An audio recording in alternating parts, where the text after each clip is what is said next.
So like the title that's thrown around a lot has a lot of meanings to a lot of different people. And so it can be devalued. So the word entrepreneur is almost doesn't justify or doesn't really truly explain the journey for someone in the realm of building businesses, leading people.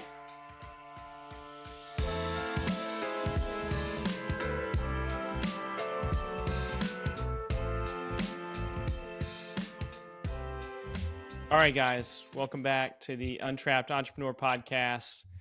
We have a special gentleman back from season one. You should feel special, Marshall. We only have Yeah. two guys coming back from season one. You're one of two. Thank you. Yeah, I feel special. That's great. Let's do it. I'd hope to say you're like one of a kind, but you're two of a kind. That's okay. I'm better. It's fine. All right, so we got Marshall back. Marshall runs a variety of different companies: Home Life Media, iHeartDogs.com, iHeart Animals, iHeart Cats. Marshall hearts everything animal related. So look him up. Mm-hmm. Go back to season one if you want to get more on Marshall and what he's done in business. But today and in season two, Marshall, it's about being married and running a business at the same time, which is not easy. We both know that. It's not easy. Yeah, so, there's a lot there. So there's a lot, man. Up. We only have 30, 40 minutes here. We're going to try to unpack as much as we can. But the whole concept for the podcast in general is trying to work through traps, identifying the traps, navigating them, hopefully helping guys avoid them, maybe if they haven't been there already. And last time I gave you a little AI intro.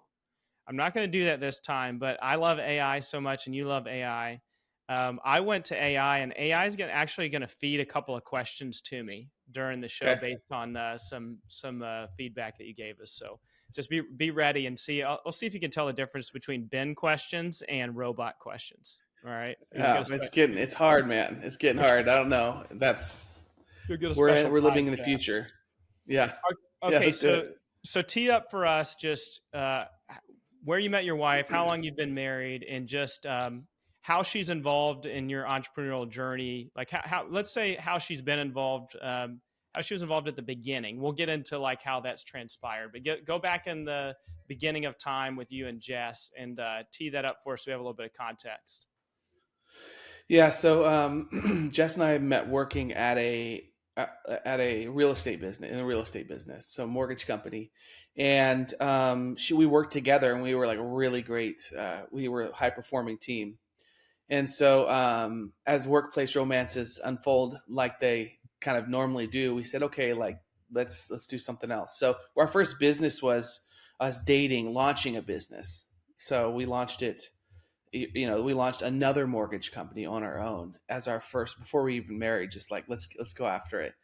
And then that was quite a journey because 3 months later, the whole market crashed. And so we were in the other side of a business, which is triage, business triage for a while. And we got married during that period and all that. So like we've only, like from the beginning, we've been working on business stuff. That's like what we do. So it's in our DNA, which is, some couples, I think there's a natural inclination to connect around this stuff. And so Jess and I have that. She provides a lot of insight and unbiased stuff. She'll tell me what I need to hear when I need to hear it. And I think your wife does the same. Mm-hmm. And so I think there's this match. But all relationships aren't built like that. I do think as an entrepreneur, period, you have to have a partner who is in the game with you, or else it can really distract or pull you away from it, and you find yourself in a position where you're split. Mm-hmm. And I think that's extremely hard. So met at work, built something. Well, let me ask you this real quick, because I'm always when I go back in my journey too with Lauren, like I feel like I roped her into my world, like I kind of like made her an entrepreneur. Yeah. Were you and Jess the same way, or was she wired kind of entrepreneurially from the beginning? Because you guys jumped into business together like super early. Yeah. No, she's the opposite of me. So just like you, I think they I think they trust us, and they believe in us as people. And so they're willing to jump in things that they normally wouldn't jump into ultimately in the beginning. Right. Mm-hmm. So I think that so she's probably wired more as a systems person and security, and ultimately I'm kind of like a wild west. But I think that's the beautiful blend, you know. And so Mm-hmm. in the beginning, it was more of like she stepped into my world. I think that that's been most of the journey is like her in my world, Mm-hmm. um, and learning how to navigate that. And so and but also I think it's a tremendous amount of value. Yeah. Do you feel like she's adopted or co-opted this entrepreneur identity, or does she describe herself as an entrepreneur because she's been in your journey, or is she kind of separated from that? I don't think she identifies as that because I think that's it's more sacred than that, right? Mm-hmm. So like the title that's thrown around a lot has a lot of meanings to a lot of different people, and so it can be devalued. So the word entrepreneur is almost doesn't justify or doesn't really truly explain the journey for someone in the realm of building businesses, leading people, you know, vision, having vision, and executing that vision, that creating space.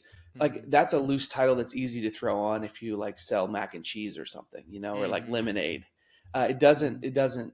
So from a title perspective, the answer is no. I think because of that, what I would say that is that we have been I think that she would agree with me that uh, our entire lives and household run in that vein. You know, like Mm-hmm.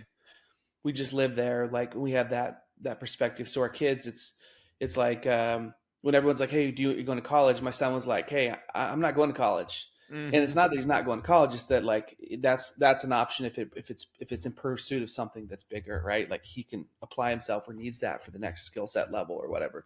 But Mm-hmm. we live in a different world, and so I think we operate in that world where it's like access, you know, skills are to learn a skill is free, and with AI and stuff, it's incredible. So I mean, we can do anything. Going so ultimately, I think we live in that. It's one of those things that's like really hard to color in the lines on what that means. So it's a fluid title, and so I think that she does, but she does sit in that, and I think that we identify as that, and we identify other couples that are kind of like-minded, and I think we're attracted to that too. So Yeah, because you have could probably put couples in a few different buckets that are married and at least one person owns their own business. It's like they're either both in it together and they're making stuff happen. They work in their business, or you have one that's 100% in, one that's 100% out. Like that guy's crazy. I'm like I have no identity. Like I have nothing to relate to there. We're just opposites attract. And there's like this third bucket which I feel like I sit in with Lauren, which is, and maybe it sounds like with Jess, is like I love this person. I'm like bought into their vision. If I need to jump into it, I'll jump into it, and I have jumped in, and I'm participating.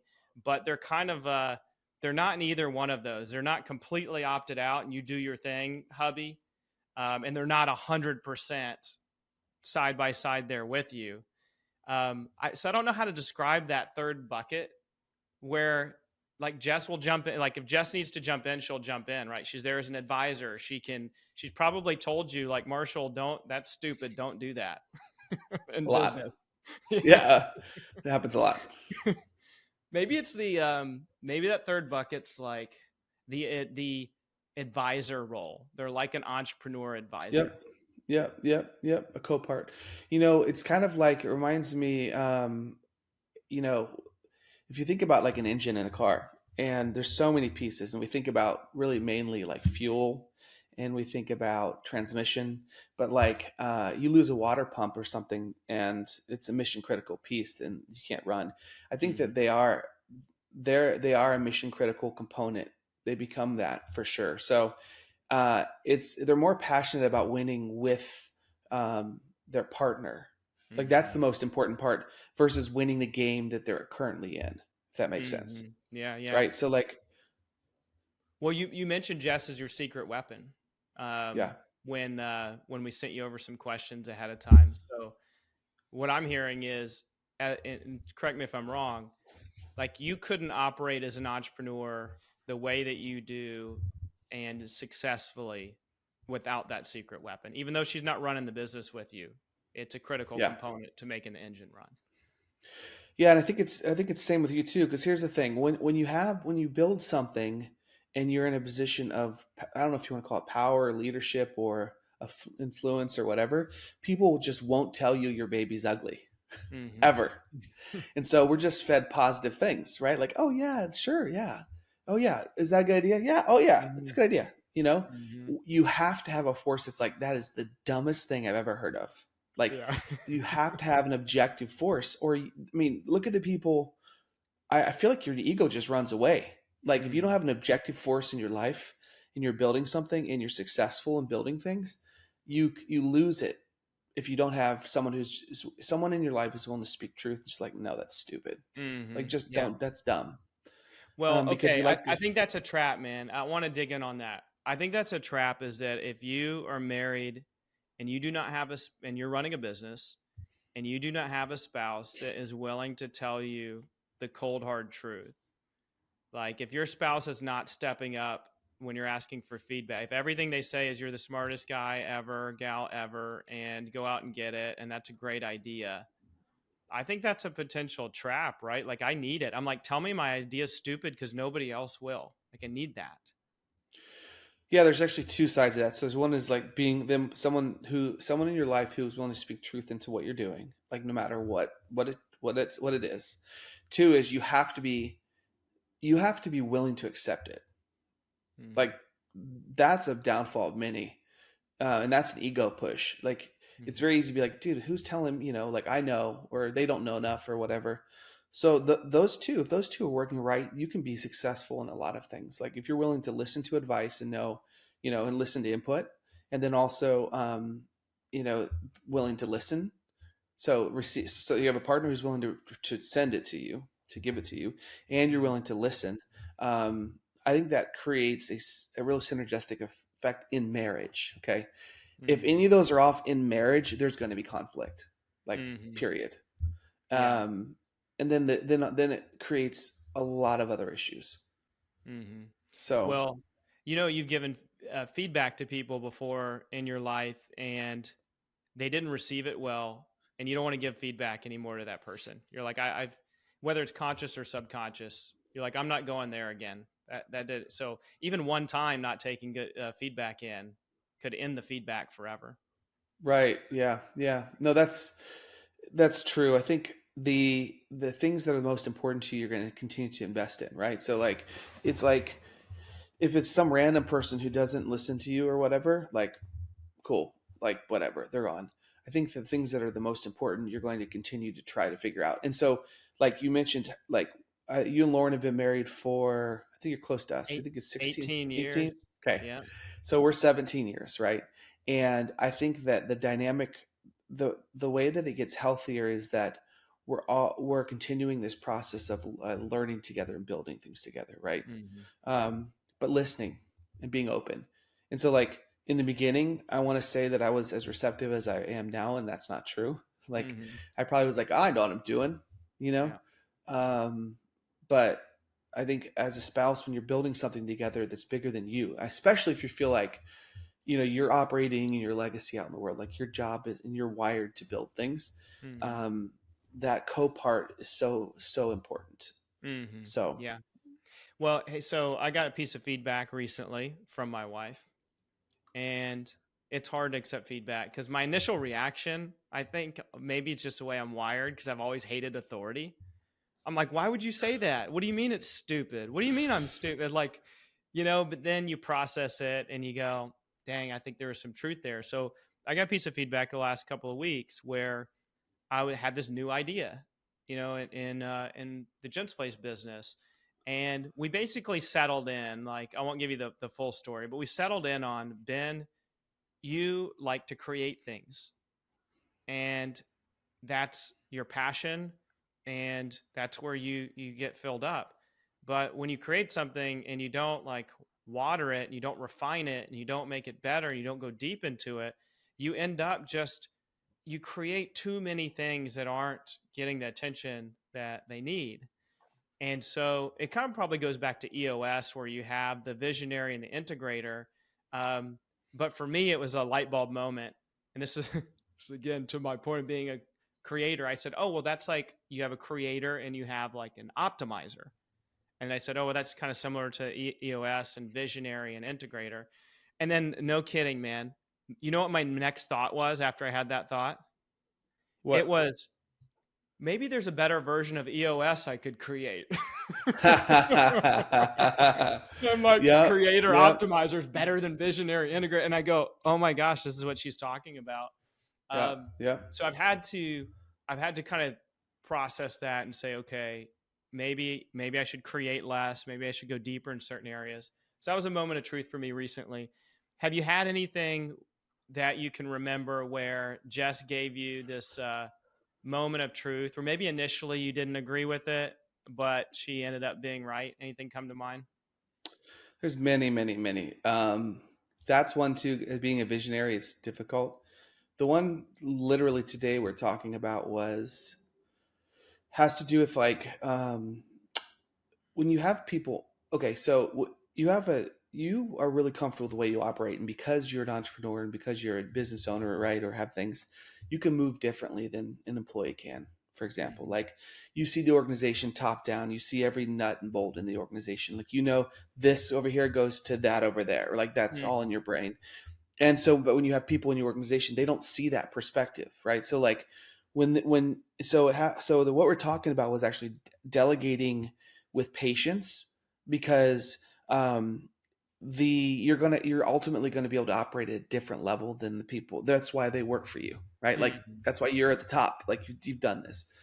So it's setting. So we're talking about, and I was mentioning to her that like one of the things I feel like I need to work on is my expectations when I delegate things, because it's not the quality that suffers, it's the path. So like if I would have done it a different way or done it faster, or jump from A to Z, da da da da da da. Mm-hmm. When I delegate to other people, they're not going to follow that because they don't have that perspective and they don't have the understanding and they don't have that depth of knowledge like I just have, right? And then there's also an ego part. So her kind of feedback, I mean, into that was like, yeah, like that's like, and so she had a really good insight into like really like how she like understanding both sides of it, right? Like they're trying to do the best they can given the instruction that they have. And so if if you're pressing, hey, we need XYZ done, that's going to color how they operate, right? So um there's this. And then the coolest thing she'll do too is she'll send me quotes all the time during the day that relate to our conversation. So really that one was about delegation. Like how do I, because you can't do it all alone. Like you just can't. Like I think that's the false thought that, hey, I'm a one man band and I did this and I can do the whole thing. And when you build an organization and you have a lot of double the people that I have, Mm-hmm. you you want to think you can. Your ego wants you to think you can, Mm-hmm. but it's you're operating through other people. And so that was the dialogue today, was just that like there's work to be done there, and that I need to see it from both sides of this perspective, and also ultimately, do we get what we need done, and does the path really matter, or is that my ego saying I would do it this way? Mm-hmm. So that was a conversation day. So we have those a lot. I mean, and it's a good thing. But that's kind of that refining. Like you want a partner in this.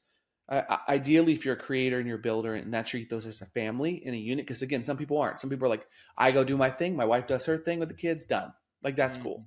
Mm-hmm. If you're in this kind of ethos, is like this is our identity as a family, is we're builders and creators and world changers, and we're doing these things, and we're involved, whether together or like as like an advisor, like whatever.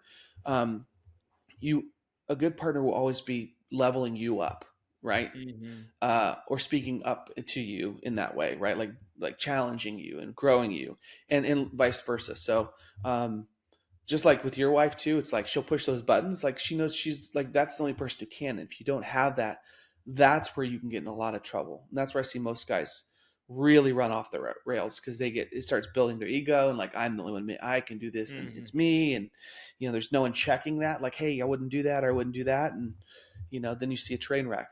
That's what Yeah. happens. You brought up something I think is really important too, in having an identity as a couple or as a family, and having values as a family unit. Like, this is who the Morrises are. This is who the Davises are. This is what we believe in as a family. And even whether you have like an anthem or a motto or something, The one for us is we take winning shots. We take winning shots. And like that's so meaningful to me that when the game is on the line, like I want my family, each one of my family members to be able to step up and not be afraid to take the winning shot. And I play basketball a lot, and it's really interesting to see this dynamic on a team when, there's one shot, there's a few seconds left. And on a team, it's so, even at the professional level, people turn their heads to like one player typically. Like, that's our guy. He's going to take the winning. It's going to be LeBron James. It's going to be Michael Jordan. And I've always been that guy, wanted to be that guy. And even when I was uncomfortable being that person, is I've convinced myself one person has got to step up and like make it happen. And so I kind of set the tone for my family several years ago that we're the Davis family. We take winning shots. Like if someone's going to do it, it's going to be us. We're not going to be afraid. We're not going to look around the room, because if everyone on the team's looking around the room for the guy or the gal to take the winning shot, they're all looking at each other going, well, who's going to do it? It's not me. As a couple, or as a family, like, do you have a motto or an identity or certain values that you guys really own that kind of guide you? Is it that creator, builder? Is it something else? That's a great question. I love yours, by the way. I remember the quote from Michael Jordan when it was like, the dude was like, "Hey, who's into the game? Buzzer, who's making the shot?" He was like, "Me, Yeah. I'm doing that." I love that clip. Ours, when the kids are growing up, and we try to reinforce now, really is like never give up, because what I've seen going into 40 years of all of this, right? And just like Mm-hmm. what I've seen from people who make it, and I've um, been on stages with people who are the biggest thing you can imagine. Like we work all these, I mean, these dudes, and I look back now, like I'm the only one still alive, right? Mm-hmm. And it's just, you just can't give up. And so I think that that's really the one value we really did a lot of reinforcing as a kid. I think that's we try to reinforce now, is just never give up. Like persistence wins. And so whenever we have a chance to, it's all about finishing well, Mm-hmm. so when we're doing homework or whatever, I always try to say, let's make sure we finish this well, right? Like it's kind of that reinforcing daily limit, because I think ultimately that will drive you. um, and I think that we get that too. Now, I would ask you this question too? Mm-hmm. Did your family have some kind of mantra, or have you Never. guys really developed that? Oh, like growing up? Never. Yeah. Never. I feel like it was like a big gaping hole that was missing. Like we didn't have an identity. In fact, you think about like the Kennedys or the Trumps or the Bidens or the whomever, like there's all these famous families that you can tell they're like, we have an identity as a family. Like the Jones family is about this. I never had that. There was never like the Davises do this or about this. And so I think I yearned for that, which is why like early Mm, on with my family, I'm like, this is who we are yeah. as a unit. Yeah. We had one too. As I was growing up, I thought it was fascinating. It's very similar, and he was the word called Guinness, not Guinness, Guinness, and Okay. it's this word. It means intestinal fortitude. So like Mm, it's like when you have to reach down deep and like Navy SEAL esque, you do something mhm, right. Like you talked about, like make the final shot when you're sick or tired or burn mhm, out or don't feel like that's the like like that reach down deep and like make this thing happen. Like mhm, that was the like that's what you do. That's your operation. You're when it's that time. And so I think that is kind of the similar mantra, is like just never give up, or it's like we just finish well. It's like we gotta, and a lot of that is in the moment of like, all right, like when we're doing stuff, say like my oldest is starting to work out, and so like I'll do mhm, a routine and he'll totally smoke me. Like I'm like, mhm, oh my gosh, what is going on? But mm, I'll push harder and be like, all right, we're doing round two, even though I'm mhm. completely dead. Yeah. Because it's like, it's just, we want to show them that you always want to be prepared to push yourself further. Mhm, So, but I do think that that is a powerful tool, and it's also a really big deal for you too. I mean, to be a generation changer in that legacy creates so much profound impact. Like Yeah. you'll hear that from your kids and their kids in the future, which is incredible. Yeah, that's what we committed to early on was breaking the cycle. And I think just being married and having a business too, um, is having some agreements. And there's books called The Four Agreements, and people kind of talk about some of these Mm-hmm. things. But having these non-negotiables or agreements, like we're not going to cross these lines. This is a bunch of crazy stuff's going to happen, but we're always going to be able to come back, to this place.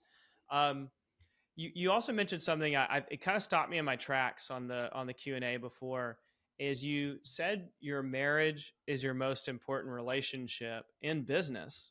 And I cannot tell you how many times I have seen marriages fail because the typically in my case with these examples, the husband is going out and he Mm-hmm. put all of this, he hired consultants in his business, they have a perfect vision statement, they have values, they live out the values all the time, they do, and their most important relationship was with their boss or with their business partner or with anybody else but their Mm-hmm. spouse, Mm-hmm. and it never has turned out well. um, watching that happen. And so I thought that was very insightful, man. It's simple, but if you walked up to any entrepreneur today and said, "Hey, what's your most important relationship in your business?" I don't know, if you asked 100 entrepreneurs, I'm not sure if one of them would say their spouse. Well, you would. I would. Chink, You like don't on hear my that very points. often, though, man. Yeah, It yeah. really did. It stopped me in my tracks. I thought, I probably should test that out. I bet you certainly less than 50% would say that, I think.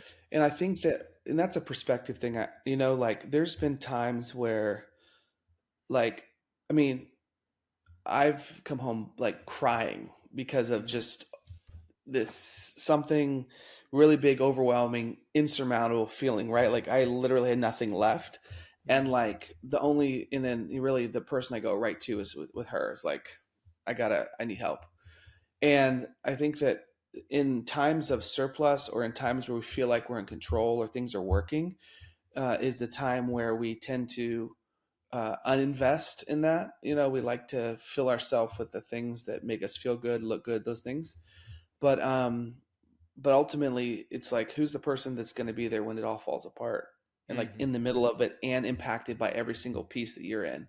It's Mhm. like, I mean, and so if you have a strong relationship there, you can weather anything. And then that obviously helps you create the baseline you need mentally, emotionally, and physically to go out and attack the world, right? Like if it's chaos at home, then you're going to have chaos come out at work. You know what I mean? Mhm. Mhm. So, I think that is, and so we've all seen it too. Like we have friends who have seen it. Where it's just like people, they lose it. They lose that perspective, and then they disregard that, and it always ends up in a train wreck, and they always end up wishing that they had not like forsaken that relationship. Like Yeah. there's not one person who's like, I'm really glad I did that. So Like true. not one. We were at an event yesterday serving the veterans. We do an annual suit drive, and Mm-hmm. we were coming back. We had dinner with some of our team members that volunteered with us, and one of our team members in our Kansas City location, she wants to write a book on marriage based on all the questions that she asks our guests, like on their Mm. advice and feedback. And so she's like, guys are in one of a few different buckets. They've been married the whole time, never divorced. They've been married and they're on their second marriage and that worked out, or they've been married like many times and none of it's worked out. She has like a different set of questions for each one. And I asked her about patterns with some of these guys that have had some failed marriages, but the second one worked out. And she said the pattern that she's seen most often that she hears from these guys, they said, if I had treated my first wife like I treat my second wife, I would have never gotten divorced. Huh. And I was like, man, I don't want to be in that position. I know a lot of like probably listeners are. I mean, 60% of marriages end in divorce. Um, but there's a sense of regret kind of built into that. Yeah. Also, Yeah. gratitude, like, hey, I'm glad I figured it out. Um, but yeah, if we can give some people some perspective, if they're still on that first marriage and they're running a business and it's not going well, there is an opportunity to circle back employ some of these things that we're talking about. You and I've been married to our spouses 17, 18 years, and it hasn't been easy. And there've been those moments in time where, is this going to work out? Am I going to need to go get the 9 to 5 banker job? That's what I always threatened Lauren with. What, you want me to go work the 9 to 5 at the bank? Just let me know and I'll do it. That's funny. So we've all had those moments in time where things haven't Yeah. worked. But Yeah. I And I thought that think was ultimately, interesting. like, and that is, and you know what? It's because, like, what's the point? Like, let's just sum it all up. Like, what's the point? So, the point to build a business to make money? Well, then what? What's the point? Mhm. Like, to live life, and where, how? Ultimately, if we lose sight of the fact that, like, it's to build a legacy. We want to be Mhm. remembered when we're gone. We want people to be better off in our families and the people we care about. And part of that is, and we know that statistics show that they care more about our time than they care about our money. Period. Mhm. Just bar none. So, like, if you work backwards, if you really think about it, you're like, okay, well, the most important stuff is the relationships, not the money.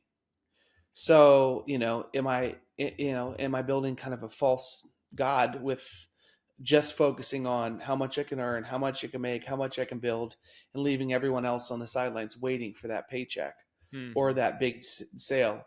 And or am I in some kind of like hustle mode where, like, my identity is like, yeah, man, I'm at work at 7 and I'm there till 12, like these kind of things. Mhm.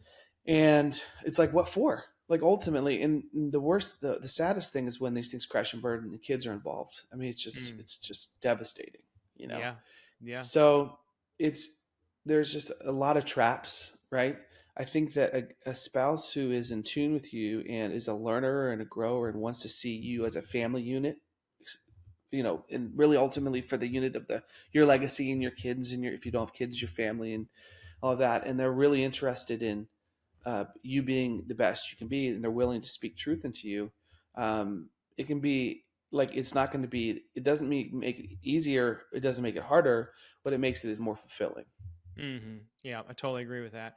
Um, After this short commercial break, because Marshall, you know how many millions of dollars it takes to run this show, and we need big, we need we need big Yes. sponsors. I mean, 7, 8 figure sponsors. Makes this whole thing work. I mean, this mic is expensive. Got a little $10 Amazon light here shining on my face. This is a full production here. So after the commercial break, I want to talk about this idea of growth because Lauren shed some light yesterday at dinner, talking to our grooming specialist, because she asked Lauren the same question she asked the guests. Like, you guys been married this Mm. long? What's the secret? I want to tell you what Lauren said. Okay, but you know our sponsor, Marshall, because you are a happy, loyal customer of the Gent Store at thegentstore.com. Yes. Yes. Do you remember what you purchased on there? I felt like it was some vitamins or Yeah. something like that. Yeah. It Yeah. was like caffeine gum was one of my purchases. Oh, caffeine gum. Okay. All Yeah, right. but So that's why you're that's because I have a Christmas list now for the wife, which is, there's like cigar lighters. I mean, it is like, the whole it's thing, legit. man. I thought you were a little perkier today than you normally are. Were you chewing the caffeine gum that you bought on the Gent store? Is that... Pounding gum, yeah. Preparing. Marshall just spit out a big wad of gum before he got on the show. I didn't want to embarrass him, but it was from the Gent store. So the Gent store just launched recently. We've got over 3,000 items on there. They'll get to you very quickly. You had a great experience. I mean, you sent me. You're an ecom guy. Yeah, yeah. You had a Ecom was you had a great experience, fabulous. right? It was awesome. Ordered it. Uh, Everything went smooth. They let me know it's shipping. Showed up at my doorstep really fast. It was killer experience.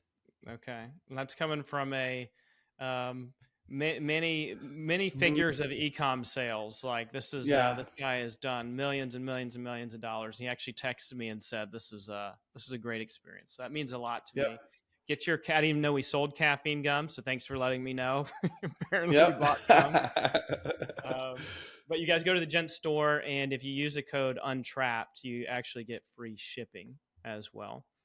So thanks, Marshall, for being one of our first customers on there. Yeah. Okay, so here's the thing that Lauren said yesterday when she was asked about the secret sauce, secret weapon to a long lasting marriage. She said that both people need to be growing at similar paces, but not Mm. necessarily in the same parts of their life. So like one spouse could be growing in their business and their business acumen and Hmm. professional growth. And as long as the other person is growing, it could be in their spiritual growth, it could be in their philanthropy, it could be as a mother, but Hmm. that they need to be growing kind of like the growth curve needs to be similar there. And she had mentioned a couple of marriages that did not work out where the husband was out building a business and the wife was just, quote, staying at home. Like she defined it as, I'm pretty much doing nothing. I'm just kind of staying at home. So her identity wasn't as like, I am raising adults, successful adults, or I'm Mm. out running a business or anything else. It's kind of like you're growing and doing your thing, and I'm kind of staying still. Any thoughts around that perspective? Oh, it's so true. This is part of the dynamic. Like when you the beauty of like having a relationship where people are growing is that you challenge and encourage each other to grow in different areas too. So like, but I think that you have to have that because what happens is you really you just like just as the visual kind of demonstrates, you're actually moving apart in different ways, Hmm. right? And because things change, like your thoughts change, your processes change, what you do change, who you hang out with changes, like these all these things change, right? So if you're not growing together and kind of finding, redefining or reinventing your life together as you grow, you do end up in different places because you can grow in different worlds, right? And still be connected and still be Hmm. in synergy and in sync. But when you grow, when one person's growing, the other one's not, it fractures the relationship. And so, not that it's not recoverable or there's an issue, but there's definitely going to be tension. Like, and that tension is meant that it can be healthy, where it's like, hey, there's tension to for me to level up. Like, I need to up my game. Like, I need to make sure I'm, you know what I mean? Like, there's healthiness in the kind of co-spouse. Like, hey, like I'm up in my game. It's like your turn too. Hmm. Um, but ultimately, it creates a lot of emotions and what the fracture opens up really is a lot of things that we need to address, right? Like whether it be relationship stuff or personal issues or insecurities or things like that. But that all comes out. Yeah, no, I had I think the wrong perspective that she needed to grow alongside me in the business versus because like that's how I was growing versus like as long as you're doing your thing and you're getting better and Mm-hmm. I'm doing my thing and I'm getting better, Mm-hmm. then we both feel like we're fulfilled intrinsically. And we Yep. had a gap for some time where she was kind of like, you do your thing. I'm here to support you, and that support role was great, and we've talked about that, like you need that support, but it's like I'm here, I'm going to support you, but I also have my own life and my own goals and my own things that I want to achieve. And that was missing for a little while with Lauren, and thankfully kind of she found that and we were able to um, and she'll say that kind of catch up with me in terms of that growth. It's been cool to see her do a bunch of things Yeah. that she never thought was possible once she Right. blossom into who she was. Okay, Right. look, I don't have the I don't have the interviewing skills yet, Marshall, to try to work in Chat GPT questions. So I'm just going to read one off to you. Okay, so I'm just giving Okay. you a heads up. This is a robot question. All right. Okay. I've met. If you don't like it, you don't like it. It's not my fault. If you do like it, It's a I'll I'll use you were more of part them. of it. So okay, so Hmm. it picked up on this the law of allowing. Yeah. You mentioned this. It says, Marshall, can you share a moment when choosing the law of allowing in your marriage positively impacted a business decision? So, first, what is the law of allowing? Like, how is that incorporated into your marriage? Yeah. So, and if you have teenagers, you're going to like this one too, Yeah. because you're doing it, you don't realize it. The Yeah. law of allowing is this concept that we need to intentionally just allow things to be that don't have a material impact on our lives. Like, so we may want to change something, like it could be little, like, hey, my son's hair is a mess. Like, I got to tell him to fix it. Like, we got to, we got to get him, like, it can't look like that. The law of allowing is being like, all right, well, that's like that, like him doing that and walking out like that or whatever on something little like that isn't really inconsequential in the big picture. It does not matter. And so you allow a lot of those little things to happen. Some people have a harder time with this than others. It's a control thing, right? So, and the other law of allowing is like when something happens that you can't undo, it's more of accepting it and then moving forward into like allowing that to happen. Like it's going to happen. It did happen, Mm. right? Right. There's nothing I can do. But then moving into shifting gears into, okay, well, like I'm not gonna focus my energy on that. I'm allowing that to take place because it did. And then now I'm gonna focus on the next thing, which is, whatever the next thing is, right? So it's Mm. this idea of like letting go of things. It's really a control exercise ultimately. And so I think in marriage, it's kind of like this word "pick your battles" is like another phrase I've heard. It's like the law of allowing in real time would be really figuring out what really matters and uh, what to really just let go, right? Mm. And I think a lot of times there's been times personally where like I'll just be hypersensitive to things and it's me. Maybe it's because I'm feeling away. Usually it comes from some kind of self revelation or identity or something like Mm. I'm finding issues with things that don't need to be issues, right? So the law allowing is really just consciously saying like can I just allow this to be what it is and without being involved in it or creating or generate pushing energy into like saying something about it or having a conversation or creating conflict or whatever. Like I just allow it, Mm. like I'm just gonna. And then what I found is that um the way it works the best and what I found is that just by saying it in your mind, you're actually able to kind of let it go. Like, all right, Mm. I'm allowing that. Like I'm allowing that. Like I'm allowing that. Like, because if everything is a big issue, then nothing is a big issue, right? If Mm. everything is important, then nothing's important. Yeah. So it kind of follows that philosophy. Yeah. I love that. Okay. I'm going to take ownership over this last question of the show, even though Chat GPT pretty much has the same question I have. All right. I'm going to read Chat GPT's, but Marshall, I want you to know I was going to ask this anyway. All right. Okay. It says, what are some warning signs that indicate you might be prioritizing your business over your marriage? How do you recalibrate when you notice them? Let me add on to this though. What I want the listeners to hear um, and take in is red flag. Like this is a moment where I like something's wrong here. If you've had any of those, times in your marriage, then great. Or just feedback you can give others is like some people might be listening, going, "I think everything's okay. Like I've been married 15 years, I own my business. Like I think it's okay." But any warning signs, red flags, where you go, "Hey, if this is happening, this may not be okay. Maybe the beginning of something bad happening, or you could be in a really challenging spot and not even know it." Oh, so I thought you were going to answer that one. No, I mean I have some ideas, but has anything come up like in your marriage or red flags of like, guys, if this is happening right now, you probably need to take a step back and work on some things. This morning I'm going to write a book called "The Problem Is You," and that's the name of the book. My wife was like, told her that this morning, and she was like, "Oh, there's probably a million out there like that." The Uh-huh. problem is you, really. That'll be mine. The problem is you, really. So I actually think that whenever we think we're 100% fine, there's actually more work to do.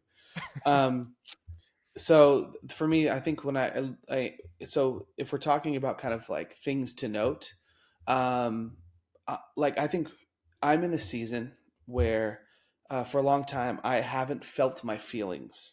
Okay, Mm, and meaning that like it's very easy for me to go to business mode and just go all right, phew, like next, bing bing bing bing. mm, You've used the word general mode, right? Just shoot. yep. um, but I know that to level up I've got to be able to your feelings are there for a reason. A lot of times they're signals. And so where I'm going with this specifically, this question is that if you listen to your feelings and you feel frustration over things or anger or fear or whatever, those are the flags to then go deeper into because there's something happening. Because Mm, emotions are a response to something else, and a lot of times we just gloss over it, right? But it could be a lot of times I found, and lately, especially when I'm unpacking these, there's such deeper things, right? Like mm, so fear might be like, hey, I'm allowing someone to set the tone or I'm inviting their mindset into mine, and when it doesn't belong, like I'm giving it voice when I'm giving it rent, free Mm. space when it shouldn't Mm-hmm. have rent free space. And then you can create a thought process or trigger to deal with that, and all of a sudden you're doing better. So I think big picture is like, I think your emotions are signals, and so the more disconnected we become with anyone in our lives, especially our spouse, in any area, the more potential we have for problems, right? So, and as a dude or a man, it is the hardest thing to be like, oh, let me just feel everything right now. That's cool. Like I Mm-hmm. would like let Mm-hmm. me just sit in feelings. It doesn't feel like culturally it feels like there's conflict in that, but Yeah. there's actually growth and maturity and legacy in sitting in that. So, um, like I hope I answered your question on that Yeah, one, yeah, but no, that's great, man. I'm gonna just add on to that. Is I feel like as an entrepreneur, we have to be masters of our emotional state, and people are relying on us. Like my old boss told me, like your job as a leader is to absorb the stress of everybody else. I'm like, man, that's a really big burden to take on, to absorb everybody else's stresses. So I'm gonna plus one on that, because I feel like if I am not able to maintain my emotional state, if things are triggering me where I'm caught up in frustration or I'm spending too much time in a disempowering place, that is a time for me to step back and go, things are not right here. So if you're, if that's where you are in business, if that's where you are in your relationship, if you're just finding it difficult to maintain your emotional state, even if you're making millions of dollars, like you need to take a step back and go, something's not working here if I cannot control how I feel. And like I tell my sons, it's okay for you to go wherever, depression, frustrated, anger. It's not okay to stay there. And so if you like find yourself staying down there, then that's yep. certainly a challenge. Totally agree with you. Yeah. Yeah, and that goes into mental health. A lot of times, so it's the emotion and mental component. And we talk a lot about mental health in culture now. Mm-hmm. Um, I think it's ultimately a reflection of us not really understanding our emotions and how to deal with emotions, and being too susceptible to catch thoughts that Mm-hmm. influence those emotions that we shouldn't even be involved in. Yeah. Yeah. So, So true, man. Well, look, my producer's going to kill me because he hates when I go over like, 40, 45 minutes, and we're at 46 minutes and okay, 56 let's do it. seconds. So like he's, Gen uh, Store, Gen Store, Gen Store. that's right. The Gen Store, Marshall Morris, Marriage and Work. Thanks, man, for joining me on season 2. This is a lot of fun. Pleasure, You've man. done such a good job. I'm gonna, throw in your hat for throwing the hat for season 3. Hey, I'll Okay. do 3, 4. I'll do the next episode. Whatever you need, man. You got it. I know people, brother. Thank you so much for your time, Yeah. man. Yep. See you.